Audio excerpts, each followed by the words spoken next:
जीवन में कितनी भी परेशानी आए दोस्तों, सूरज की तपन से कभी समुद्र सूखा नहीं करते। तो स्वागत है आपका हमारे YouTube चैनल सक्सेस CSC में। मैं ऋषि आज आपको पढ़ाने वाला हूं आयरन स्टील इंडस्ट्री के बारे में। तो आज हम लोग जानेंगे लौह इस्पात उद्योग क्या होते हैं, इसका इतिहास क्या रहा, इसके यूज क्या है, इसमें कौन कौन से कच्चे माल यूज होते हैं।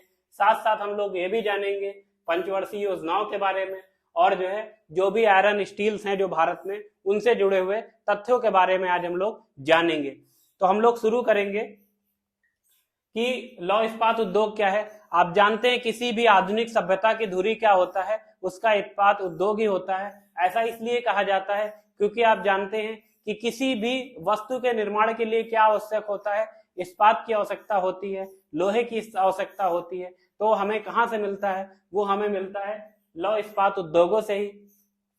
तो आप जानते हैं अगर इसकी यूज की बात करी जाए तो इसका यूज एक पिन से लेके हवाई जहाज बनाने तक होता है। क्योंकि आप जानते हैं चाहे कोई छोटी से छोटी चीज हो या बड़ी से बड़ी चीज हो, उसमें प्रत्यक्ष अप्रत्यक्ष रूप से इस लौह इस्पात उद्योग का स्थान होता है। आप जानते हैं ब्रिटेन में औद्योगिक क्रांति तभी सफल हो पाई जब वहां पर भारी उद्योगों के रूप में लौह इस्पात उद्योग का है। इसी प्रकार जापान की बात करी जाए, जापान एक छोटा सा देश था और उसने अपने आप को इतना शक्तिशाली या फिर इतना विकसित देश कैसे बनाया, उसका भी बेस क्या था, लौह इस्पात उद्योग जैसे भारी उद्योग थे।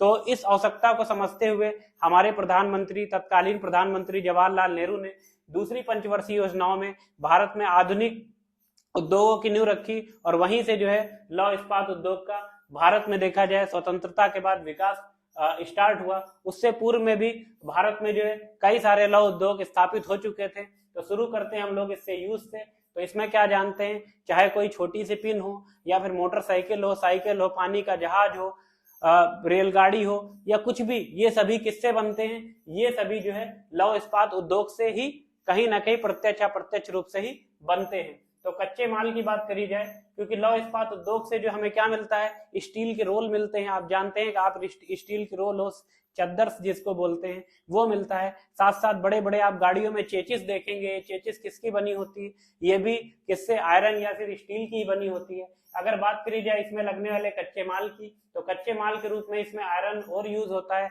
आयरन ओर के बारे में हम लोग ने पिछली क्लास में देखा था। इसके 4 अयस्क होते हैं, जिसमें मैग्नेटाइट देखा था, हेमेटाइट देखा था, सिडराइट था, लिमोनाइट था। तो क्या होता है, जो आयरन ओर होता है, इसी को क्या किया जाता है, बेसेमर विधि के द्वारा या फिर LD विधि के द्वारा क्या करते हैं, इससे जो अशुद्धियां होती हैं इनको निकाल लिया जाता है और उसके इसके बाद में क्रोमियम, निकिल, कोबाल्ट जैसी धातुओं को इसमें मिक्स किया जाता है और उससे क्या होता है, इस्पात तैयार किया जाता है। जिस भी श्रेणी के इस्पात की आवश्यकता होती है उसी प्रकार से हम लोग धातुओं को इसका मिश्रण करते हैं। इसमें अन्य रूप में देखा जाता है, अगर ईंधन के रूप में कोयला यूज होता है, क्योंकि अगर भट्टी में अगर प्रज्वलन करना है तो क्या करना होगा, इसके लिए हमें ईंधन के रूप में कोयले की जरूरत होगी। साथ साथ इसमें मैग्नीज का भी यूज होता है। लाइमस्टोन यानी चूना पत्थर, स्लक्स यानी गलक और डोलोमाइट जैसी चीजों का यूज किया जाता है कच्चे माल के रूप में। बात करते हैं अगर भारत में जो इस्पात उद्योग का विकास कैसे हुआ, तो इसके इतिहास पर दृष्टि डाली जाए तो भारत में देखा जाए 1874 में पहली बार कुल्टी, जो कि आप जानते हैं ये वेस्ट बंगाल में पड़ता है। तो वेस्ट बंगाल के कुल्टी में क्या होता है, सबसे पहले 1874 में कलकत्ता आयरन वर्क्स नाम से इंडस्ट्री खोली जाती है। यहीं से क्या होता है, भारत में आयरन स्टील जो कंपनी था या फिर उद्योग का विकास होता है। उसके बाद जानते हैं कि 1907 में जमशेदजी टाटा द्वारा झारखंड में टिस्को की स्थापना की जाती है 1907 में। आगे 1923 में मैसूर आयरन स्टील कंपनी की स्थापना मैसूरू में कर्नाटक में की जाती है। तो ये टिस्को देखा जाए निजी क्षेत्र की भारत की सबसे बड़ी इस समय इंडस्ट्री है। तो क्या होता है, 1923 में मिस्को यानी मैसूर आयरन स्टील कंपनी की स्थापना की जाती है। 1962 में इसको सार्वजनिक क्षेत्र की कंपनी के तौर पर घोषित कर दिया जाता है और इसका नाम विश्वेश्वरैया लौह इस्पात उद्योग इस्पात लिमिटेड के नाम से इसको आगे जाना जाता है। तो हम लोग ये देखते हैं स्वतंत्रता बाद किस प्रकार से आयरन और स्टील की उद्योग की स्थापना की गई। तो सेकंड पंचवर्षीय योजना के बारे में जानते हैं, जो कि 1956 से लेके 1961 के बीच चली। इसके पहले जो फर्स्ट 5 ईयर प्लान था वो बेसिकली देखते हैं कृषि संबंधी या फिर कह सकते हो एग्रीकल्चर क्षेत्र के लिए जो उसमें ज्यादा ध्यान दिया गया। जबकि जो दूसरा 5 ईयर प्लान था जिसे नेहरू महालनोबिस मॉडल भी कहते हैं, महालनोबिस मॉडल भी कहते हैं, तो नेहरू महालनोबिस मॉडल जो है 1956 से 61 तक चला। इसी में क्या होता है, इसमें जो रैपिड इंडस्ट्रियलाइजेशन की बात करी गई, यानी कि त्वरित औद्योगिक विकास की बात करी जाती है। और इसी क्रम में क्या होता है, भिलाई हो गया, और साथ साथ आप देखेंगे भिलाई, राउरकेला और दुर्गापुर में जो है स्टील प्लांट की स्थापना की जाती है। आगे जो है तृतीय पंचवर्षीय योजना की बात करी जाए तो तृतीय पंचवर्षीय योजना में आप देखेंगे 1964 में हजारीबाग में बोकारो जैसे स्थान पर क्या होता है, एक स्टील प्लांट की स्थापना की जाती है। चौथी पंचवर्षीय योजना की बात करी जाए तो 1973 में सेल की स्थापना की जाती है, steel authority of India limited की। इसका काम क्या था, जो स्टील से उत्पाद थे, स्टील उद्योग से उस पर नियंत्रण करना, साथ साथ जो है कुछ स्टील जो इंडस्ट्री थी उसका नियंत्रण सेल को दे दिया गया। फिफ्थ 5 ईयर प्लान की बात करी जाए तो 5वीं पंचवर्षीय योजना में विजयनगर, सेलम, विशाखापत्तनम और पारादीप जैसे जो है जो इस्पात संयंत्रों की स्थापना की बात की गई। तो ये था इसका कुछ इतिहास। तो अभी हम लोग शुरू करते हैं एक एक जो है इस्पात संयंत्र से। सबसे पहले हम लोग देखेंगे टिस्को के बारे में जानते हैं। टिस्को यानी टाटा आयरन स्टील कंपनी, जिसकी स्थापना जमशेदजी टाटा ने 1907 में की थी, और जो है 1907 में की थी। ये कहां पर है, जमशेदपुर में स्थित है, और ये सच्चाई जो जमशेदपुर है उस जगह स्थित है। अगर बात करी जाए इसमें लौह अयस्क कहां से आता है, इसमें लौह अयस्क नोवा मुंडी आप जानते हैं झारखंड में स्थित है। झारखंड के जो सिंहभूम क्षेत्र है वहां से नोवा मुंडी की जो खान है वहां से लौह अयस्क लाया जाता है। इसी प्रकार उड़ीसा के गुरु महिसानी से लौह अयस्क इसको मिलता है। बात करी जाए कोयला इसको झरिया और बोकारो जानते हैं। झरिया जो कि जो है दामोदर घाटी क्षेत्र में पड़ता है, जो कि झारखंड में ही है, यानी लोकल रूप से जो इसे कोयला मिल जाता है। बोकारो जो है दामोदर नदी और बोकारो नदी के संगम पर स्थित है, वहां से इसे कोयला मिलता है। मैग्नीज की बात करी जाए, मैग्नीज के उत्पादन की दृष्टि से अगर भंडारण उत्पादन देखा जाए उसमें उड़ीसा में सर्वाधिक पाया जाता है। उसी में क्योंझर स्थान पे जो है मैग्नीज, वहीं से जो है टिस्को को जो है मैग्नीज प्राप्त होता है। पानी की बात करी जाए, स्वर्णरेखा और खाइरखाई नदियां होती हैं, उससे इसे पानी मिल जाता है।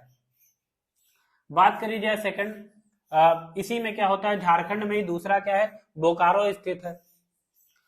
तो बोकारो कहां पर है, झारखंड के हजारीबाग क्षेत्र में स्थित है। हजारीबाग जिला आप जानते हैं, यानी उत्तरी भाग जो छोटा नागपुर का उत्तरी भाग है वहां पर हजारीबाग जिला पड़ता है। और हजारीबाग में ही क्या है, 1964 में यूएसएसआर यानी कि तत्कालीन सोवियत संघ जो वर्तमान का रूस है उसके सहयोग से क्या होता है, बोकारो स्टील प्लांट की स्थापना की जाती है, जो कि तृतीय पंचवर्षीय योजना में शुरू की जाती है। और इसे दामोदर नदी और बोकारो नदी के संगम पर स्थित है, यानी इसको पानी कहां से मिलेगा, दामोदर नदी और बोकारो नदी से। बात करी जाए इसे लौह अयस्क कहां से प्राप्त होता है, तो लौह अयस्क स्थानीय रूप से इसे सिंहभूम क्षेत्र से प्राप्त हो जाता है। कोल की बात करी जाए इसे बोकारो से मिल जाता है। लाइम स्टोन यानी चूना पत्थर और मैग्नीज से क्योंझर और डाल्टनगंज जैसे क्षेत्रों से मिल जाता है। क्योंझर उड़ीसा में और डाल्टनगंज जो है झारखंड क्षेत्र में ही पड़ता है, झारखंड राज्य का ही भाग है। बात करी जाए वेस्ट बंगाल की, तो वेस्ट बंगाल में देखा जाए दुर्गापुर और जो है भारतीय लौह इस्पात कारखाना की बात करी जाए, ये दो स्थापित है। तो दुर्गापुर की बात करी जाए तो दुर्गापुर की स्थापना जो है सेकंड पंचवर्षीय योजना में ब्रिटेन के सहयोग से की जाती है। वर्तमान में कहाँ स्थित है, वेस्ट बंगाल के वर्धमान जिले में स्थित है। बात करी जाए इसे लौह अयस्क की प्राप्ति कहाँ से मिलती है, तो लौह अयस्क से प्राप्त झारखंड के सिंहभूम जिले में नोवा मुंडी से ही मिलता है। कोयले की बात करी जाए रानीगंज जो कि वेस्ट बंगाल में ही पड़ता है, और झरिया झारखंड से प्राप्त होती है। मैग्नीज की बात करी जाए और चूना पत्थर इसे उड़ीसा से मिल जाता है। पानी इसे दामोदर नदी से ही प्राप्त होता है, तो क्या है, दामोदर नदी से ही पानी मिल जाता है। और बात करी जाए ये कहां पर, ये हावड़ा आसनसोल रेल रूट पर स्थित है।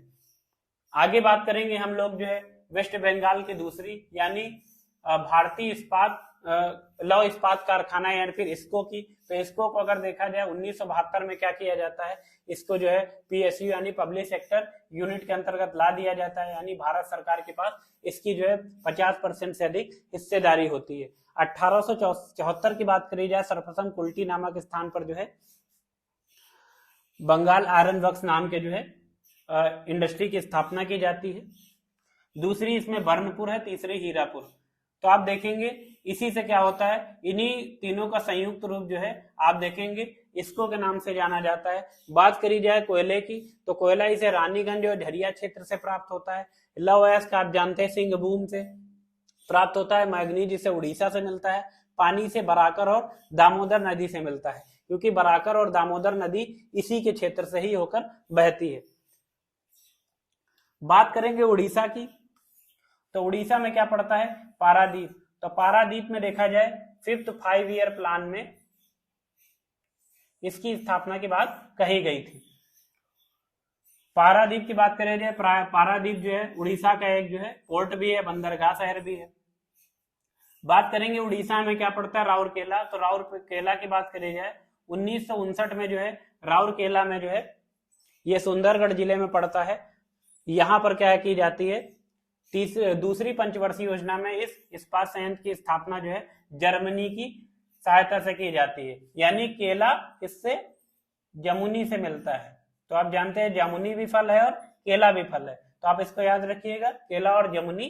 तो ये क्या है, जर्मनी के सहयोग से इसकी स्थापना की जाती है। बात करी जाए कोयले की, तो कोयला कहाँ से मिलता है, बोकारो जो कि झारखंड में है और झरिया झारखंड में, यहाँ से इसे कोयले की प्राप्ति हो जाती है। मैग्नीज चूना पत्थर देखिए जानते हैं, मैग्नीज का सर्वाधिक भंडारण कहां पर, उड़ीसा राज्य में है। तो मैग्नीज इसे स्थानीय रूप से प्राप्त हो जाता है। बात करी जाए इसके लिए पानी कहां से मिलता है, तो पानी इसे ब्राह्मणी नदी से मिल जाता है। विद्युत की बात करी जाए हीराकुंड बांध से इसे विद्युत मिल जाती है। अगली बात करी जाए विशाखापत्तनम में, तो ये भी 5th 5 ईयर प्लान में इसको जो है स्थापित किया गया था। और इसको देखा जाए अगर जो है किस जगह से इसे आयरन और मिलता है, वो मिलता है कहां से, बैलाडीला की खानों से। बैलाडीला जानते हैं, बैलाडीला की जो आयरन और है खाने कहां पर स्थित है, छत्तीसगढ़ राज्य में स्थित है। आगे हम लोग देख लेंगे भिलाई। भिलाई कहां पर स्थित है, छत्तीसगढ़ राज्य में स्थित है। देखिए ये क्या है, दुर्गापुर। तो ये कहां है, ये ब्रिटेन के सहयोग से। दुर्गा कौन, ब्रिटेन की महारानी कौन है, महिला थी, यानी दुर्गा का रूप तो किससे, ब्रिटेन से लिया गया है। तो छत्तीसगढ़ क्या है, भिलाई। छत्तीसगढ़ का जो दुर्ग जिला है वहां पर भिलाई पड़ता है। भिलाई जो संयंत्र की स्थापना 1955 में की गई थी, तो 1955 में इसको स्थापित किया गया था। ये कहां पर जो है, दुर्ग में, और रूस के सहयोग से स्थापित की गई थी। और जो है ये इसको आयरन और डल्ली राजहरा से मिलता है। अगर कोयले की बात करी जाए कोरबा से मिलता है, कोरबा छत्तीसगढ़ में ही स्थित है। बात करी जाए लाइमस्टोन और मैग्नीज की, वो केवंझर और डाल्टनगंज से मिल जाते हैं। जो विजयनगर है, विजयनगर पड़ता है कर्नाटक में, और ये भी जो 5th 5 ईयर प्लान में इसको स्थापित किया गया था। आगे देखते हैं विश्वेश्वरैया लौह इस्पात संयंत्र की बात करी जाए, लौह इस्पात लिमिटेड की। ये 1923 में जो है मिस्को यानी मैसूर आयरन स्टील कंपनी के नाम से स्थापित किया गया था। 1962 में इसे सार्वजनिक क्षेत्र के अंतर्गत ला दिया गया। यह कर्नाटक के शिमोगा जिले में स्थित है और भद्रावती नदी है इससे होकर बहती, यानी इसको जल की प्राप्ति कहां से हो जाती, भद्रावती नदी से। बात करें लौह अयस्क की, तो लौह अयस्क इसे बाबा बुदन हिल से प्राप्त हो जाता है। कोयले के तौर पे इसे लकड़ी का यूज करते हैं ईंधन के रूप में। और मैग्नीज की बात करी जाए ये भी इसे स्थानीय रूप से ही मिल जाता है। तो ये थे भारत के जो मुख्य आयरन स्टील इंडस्ट्री जो परीक्षाओं में जो है पूछे जाते हैं। तो अभी हम लोग देख लेते हैं इससे जुड़े ऐसे कौन से प्रश्न रहे हैं जो पिछली परीक्षा में पूछे गए हैं। एक क्वेश्चन पूछा गया था यूपीपीसीएस मेंस 2006 में स्टील अथॉरिटी ऑफ इंडिया की स्थापना कब हुई थी, किस वर्ष में हुई थी। उसमें ऑप्शन दिए गए थे 1965, 1971, 1973 और 1956। आप जानते हैं स्टील अथॉरिटी ऑफ इंडिया की स्थापना जो है 24 जनवरी 1973 को की गई थी। तो ये था आज की क्लास में स्टील आयरन स्टील प्लांट से बारे में या फिर आयरन स्टील इंडस्ट्री के बारे में हम लोगों ने डिस्कस किया। अगर आपको ये क्लास पसंद आई हो तो प्लीज हमारे चैनल को लाइक और सब्सक्राइब जरूर करें, साथ साथ इसे शेयर करना ना भूलें। आज के लिए इतना ही, थैंक यू।